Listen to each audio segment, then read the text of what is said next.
अस्सलाम वालेकुम, I am Sadia Khan from SFI और वंस अगेन आपके सामने आज की अच्छी बात के साथ हाजिर हूँ।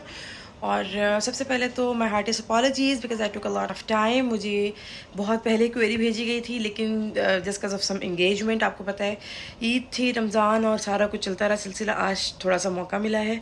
और दूसरा ये बात थी कि टॉपिक जो मुझे दिया गया था that was quite sensitive enough, तो उसको पहले रिलेट करना, उसके बारे में मतलब I couldn't speak about a topic जिसके साथ मैं रिलेट ही ना कर सकूं, तो मुझे सोचने में उसके कॉन्टेक्स्ट को क्लियरली अपने माइंड के अंदर बिठाने में आई took a lot of time. अच्छा जी, तो बात यूँ है, जो मुझे टॉपिक प्रपोज किया गया था वो ये था कि मैं उसको इस्लामिक हिस्ट्री में तो नहीं लेके जाऊंगी, लेकिन मुझे एग्जांपल्स दे के बताया गया था कि इस तरह से हम इसको लेके चलेंगे और क्या मुझे इस चीज़ के कॉन्टेक्स्ट में समझाएं इस्लामिक हिस्ट्री के उससे रेफरेंस से। लेकिन as I am not the religious scholar, तो मैं उस चीज़ को थोड़ा सा जो है वो पीछे रख के उसको जनरल कॉन्टेक्स्ट में लेके आपको बताती हूँ। अच्छा जी, जो टॉपिक था वो ये था कि रिश्तों के हवाले से, जो हमारे सगे रिश्ते हैं उनके साथ जो है वो कैसे रहा जा सकता है, और उनकी लाइफ में हमारी वेटेज क्या है और उनकी वेटेज हमारी लाइफ में क्या है, और इस चीज़ को कैसे जो है वो परसू किया जा सकता है। एक चीज़ जो बहुत बड़ी मिसपरसेप्शन है वो हम लोग की ये है कि हमें लगता है जो रिलेशनशिप्स हमारे हमारे सिबलिंग्स के साथ बचपन से हैं वैसे ही ताहयात रहेंगी। ऐसा नहीं हो सकता। हमें इस चीज़ को समझने की बहुत ज़्यादा ज़रूरत है। We have to be rational, we have to be objective. ठीक है, देखिए, जब आपका बचपन होता है, आप एक घर में पले बड़े हैं, आपकी प्रेफरेंसेस डिफरेंट हैं, आपकी लाइफ में जो है वो डिफरेंट तरीके से चल रही है, आप एक तरीके से एक डगर से अपनी लाइफ को चला रहे हैं। फिर उसके बाद आप लोग की प्रैक्टिकल लाइफ स्टार्ट होती हैं, लोगों की शादियां होती हैं, आप लोग नए ख़ानदानों में जाते हैं, घर में बीवियां आती हैं, बहनें जो हैं वो ससुरालों में चली जाती हैं। फिर उस टाइम पे एक्सपेक्ट करना कि आपका भाई आपके साथ बिल्कुल, देखिए, दैट इज़ समथिंग अनजस्टिफाइड इन सच अ वे। आपको इस चीज़ को समझना पड़ेगा कि अगर कोई घर में आ रही है नई खातून आपकी भाभी बन के, तो ऑब्वियसली आपके भाई की रिस्पॉन्सिबिलिटीज़ बढ़ रही हैं, उसकी लाइफ में बहुत बड़ा चेंज आ रहा है। वो उस चीज़ को बैलेंस करने में ही he'll take a lot of time. उनको थोड़ा वक्त दें, उनकी जिम्मेदारियों को समझें। Same goes for the girls as well. बच्चियों की शादियाँ होती हैं, वो ससुरालों में जाती हैं, कुछ ससुराल बहुत सख्त मिजाज होते हैं, कुछ के जो है वो इतने बड़े बड़े जॉइंट फैमिली सिस्टम होते हैं, बच्चे के पास टाइम ही नहीं होता। फिर घरों से ये गिले आते हैं कि भाभियाँ जो है वो गिले करती हैं, हमें फ़ोन नहीं किया, या हमसे पूछा नहीं, हमसे बात नहीं की, या कभी आपको ये फील होता है कि आप लोग इग्नोर हो रहे हो या निगलेक्ट हो रहे हो, तो यकीन कर लें, जो आपके खून के रिश्ते हैं उनसे ज़्यादा मजबूत कुछ नहीं है और ना होगा। ऐसा हो ही नहीं सकता।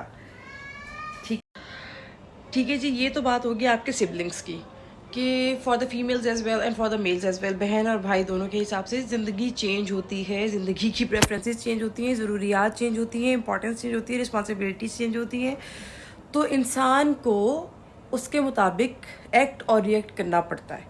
प्लीज़ इस चीज़ को समझें, ठीक है। और वक्ती तौर पे अगर कोई बहन भाई आपके अगेंस्ट है, या कोई मामलात में ऐसा है कि नोक झोंक हो भी गई है या कुछ भी है, आप इस चीज़ को अपने दिल में बिठा लें कि by the end of the day, या वो सर्कमस्टेंसेस जब भी कूल डाउन होंगे, तो वो बहन भाई आपके साथ दोबारा से खड़े होंगे। ये मेरा पर्सनल एक्सपीरियंस है। और मतलब खून है ना, तो वो उसमें होती है अट्रैक्शन, वो आपके साथ ही होंगे। Please be positive. कोई दुनिया का बंदा आपको आपके सगों से नहीं अलग कर सकता। Please be positive about it, और किसी को ये एडवांटेज दें भी ना। जब आप ये सोचना शुरू कर देंगे कि मेरा भाई मुझसे दूर हो गया या मेरी बहन मुझसे दूर हो गई, तो आप यकीन करें, मैं फिर से उस चीज़ को रिपीट करूँगी कि आपका माइंड मैग्नेट है, वो ऐसी सिचुएशंस क्रिएट कर देगा कि वाकई वो आपसे दूर होना शुरू हो जाएंगे।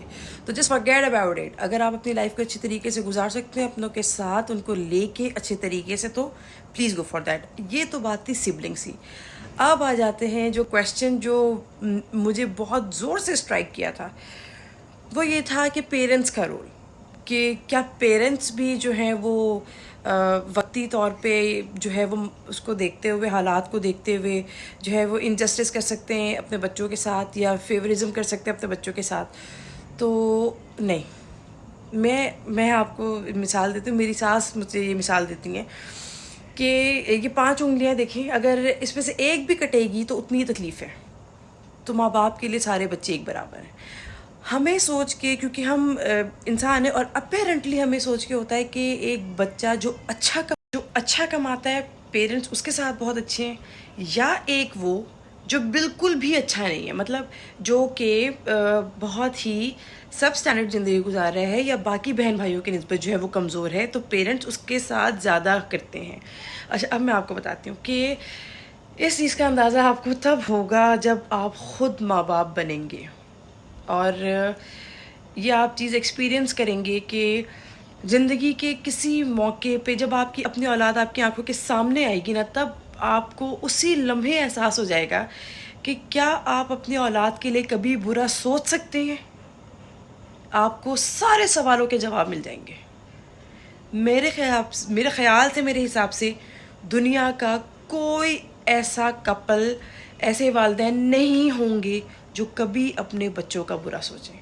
یہ ہم بچے ہوتے ہیں کیونکہ سچویشنز ایسی ہوتی ہے، ایج ایسی ہوتی ہے، اور ہمیں ایسا فیل ہوتا ہے، اور ہمیں ان کی باتیں بری لگتی ہیں کیونکہ ہم ان ایکسپیرینسز سے نہیں گزرے ہوئے ہوتے۔ تو کبھی پیرنٹس آپ کے اگینسٹ نہیں ہوں گے۔ ہاں، وقتی طور پہ آپ کو برا ضرور لگے گا، آپ کو اپنے ہاتھوں سے پکڑ کے کھینچ رہے ہوں گے آگ سے دور، اور ہم کیونکہ ینگ ہوتے ہیں اس ٹائم پہ، اور بڑا ہم میں جوش ہوتا ہے، اور ہمیں ہوتا ہے کہ جی ہم ہیں، اور کیونکہ ہم نے زندگی کو قریب سے دیکھا ہی نہیں ہوتا، وہ تو زندگی کے تھپیڑے کھا کے وہاں تک پہنچے ہوئے ہوتے ہیں۔ ان کی کوشش ہوتی ہے کہ جو ہم نے تکلیفیں دیکھ لی، جو ہم نے پریشانیاں دیکھ لی، جو معاشرے میں گند چل رہا ہے، ہمارے بچے اس سے دور رہیں۔ لیکن وی بینگ کڈس، ہمیں ہوتا ہے کہ نہیں جی، parents they are old school, ان کو تو کچھ پتہ ہی نہیں ہے، اور ان کو کیا اندازہ کسی بھی چیز کا، اور کیا ماڈرنائزیشن کا، اور کیا فیشن کا۔ تو سوچ لیں اس چیز کو کہ وہ بھی کبھی ینگ تھے، وہ ان سارے ایکسپیرینسز کو اپنی زندگی میں لے کے چل چکے ہیں، تو اگر وہ کچھ کہتے ہیں تو سنیں۔ تو میرے حساب سے میں اس چیز پہ سے وائنڈ اپ کروں گی کہ دیکھیں، آپ کے پیرنٹس، آپ کے سبلنگس، آپ کی فرسٹ بلڈ لائن، یہ آپ کے ساتھ ان اے وے اور ان ادر ضرور کھڑے ہوتے ہیں۔ سچویشنز جو ہیں وہ آپ کے ساتھ جو ہے تھوڑا سا دھوکہ کریں گی، وہ آپ کو ڈیسیو کریں گی۔ اگر کوئی بندہ ایسا ہے جو سچویشنز کو سنبھال لے، ان میں سے گزر جائے، آپ یقین کریں ان سے زیادہ خوبصورت رشتہ ہی کوئی نہیں ہے۔ آپ کے پیرنٹس، آپ کے بہن بھائی، ان سے زیادہ کوئی خوبصورت رشتہ اس دنیا میں نہیں ہے، بالکل بھی نہیں ہے، ٹھیک ہے؟ ان کی سنسیئرٹی کے اوپر کبھی ڈاؤٹ مت کیجیے گا، اور کسی اور کو یہ بالکل ایڈوانٹیج نہ دیجیے گا کہ کوئی بھی کویشچن کر سکے ان کی سنسیئرٹی کے اوپر، یا آپ کے دل میں کسی بھی قسم کا وہم ڈال سکے۔ آپ اپنے خوبصورت رشتوں کے ساتھ بندھ کے رہیے، ٹھیک ہے جی؟ اور ایک چیز اور میں کہنا چاہوں گی، اور شادیاں ہوتی ہیں بھائیوں کی، اگر آپ کے بھائی جو ہے وہ فار اے گڈ سیک جو ہے وہ اپنی بیویوں کو نیوکلیر میں لے کے رہ رہے ہیں، اور آپ سے عزت سے ملتے ہیں، پیار سے ملتے ہیں، آپ کی ہر وہ موقع کے اوپر ہر چیز کو پورا کرتے ہیں، تو میرے خیال سے it's far far better as compare to کہ آپ لوگ جو ہے وہ ایک جگہ اسکویزڈ ان ہو کے رہیں، نہ عزت رہے، نہ پیار رہے، نہ خلوص رہے، نہ لحاظ رہے، ٹھیک ہے؟ تو ہر چیز کو وقت کے ساتھ سمجھنے کی کوشش کیجیے۔ ہر ایک کی امپورٹنس ہر انسان کی لائف میں ڈفرینٹ ہوتی ہے۔ جو آپ کا رشتہ ہے وہ کبھی نہیں بدل سکتا، دنیا کا کوئی بندہ اس کو چینج نہیں کر سکتا۔ آپ ایک ماں باپ کے بچے ہیں، آپ ایک بلڈ لائن ہے، ٹھیک ہے؟ آپ کا بھائی، آپ کی بیٹی آپ سے کوئی نہیں چھین سکتا۔ Same goes for the girls as well, ٹھیک ہے؟ کسی کو یہ ایڈوانٹیج نہ دیں، اپنے بہن بھائیوں کی امپورٹنس کو ویسے ہی رکھیں، ان کے ساتھ ویسے ہی پیار سے ملیں، اور آئی ہوپ کہ میں کلیئر ہوں گی اپنے پوائنٹ میں، اور آپ کو بھی سمجھ میں آ گئی ہوگی، اور میں نے کوشش بہت کی کہ میں اس چیز کو جو ہے وہ سمرائز کر سکوں جو آپ کی فیلنگس تھیں، آپ کے سینٹیمنٹس تھے، اور آئی ہوپ کہ things are going to get better now. جن کے لیے یہ میسیج تھا، جنہوں نے مجھے پرپوز کیا تھا کویشچن، آئی ہوپ کہ میں نے پورا جسٹس کیا ہو آپ کے اس کویشچن کے ساتھ، اور آپ کو آنسر جو ہے وہ بالکل اپروپریٹلی مل گیا ہو۔ تو تھینک یو سو ویری مچ۔ انشاءاللہ I will be back with a new video soon, اور جن کی جو کوئریز ہیں، جس پہ جو چاہتے ہیں کچھ بات کروانا یا کچھ بھی ایسا ڈسکس کرنا، تو you can just send me a text, اور آپ میں کمنٹس کر سکتے ہیں میری ویڈیو کے نیچے فار دا نیکسٹ ویڈیو، تو I will be just following it up. Thank you so much for your love and your care and your time. Thanks a lot once again.